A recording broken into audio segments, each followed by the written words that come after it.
Hi everyone.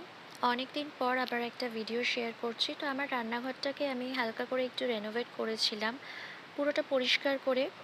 আর কিছু কিছু products Meesho থেকে অর্ডার দিয়েছি, যেমন দেখো এখানে একটা পার্সেল আজকেও এসছে। আর এই যে বিফোর আর আফটারটা শেয়ার করেছি। মিশোতে যেহেতু নর্মালি প্রোডাক্টসের দাম কম থাকে, সেই জন্য ওখান থেকেই আমি বেশ কিছু অর্ডার দিয়েছি। তবে এই ছোটো কিউট ভেসগুলো কিন্তু ফ্লিপকার্ট থেকে দিয়েছিলাম, 4টে একসাথে, বেশ কিউট দেখতে। তো একই সঙ্গে হচ্ছে আমি একটু রান্নাবান্নার কাজও দেখিয়ে দিয়েছি। বেসিক রান্নাটা তো আমার সকালেই হয়ে যায়। আর মেয়েকে যেহেতু সন্ধেবেলা একটু পড়তে বসি নিয়ে বা টিউশন থাকলে ওর, আমি রাত্রের সবজিটা হয় বিকেলে বা দুপুরেই করে রেখে দিই। রুটিটা কোনো দিন বানিয়ে রাখি বা কোনো দিন হয়তো কিনেও আনি। তো রান্নাঘরটা অনেক দিন ধরেই বেশ একটু অপরিষ্কার ছিল। সব কিছু নিয়েই ভাবলাম যে পরিষ্কারও করি, একটু রেনোভেটও করি।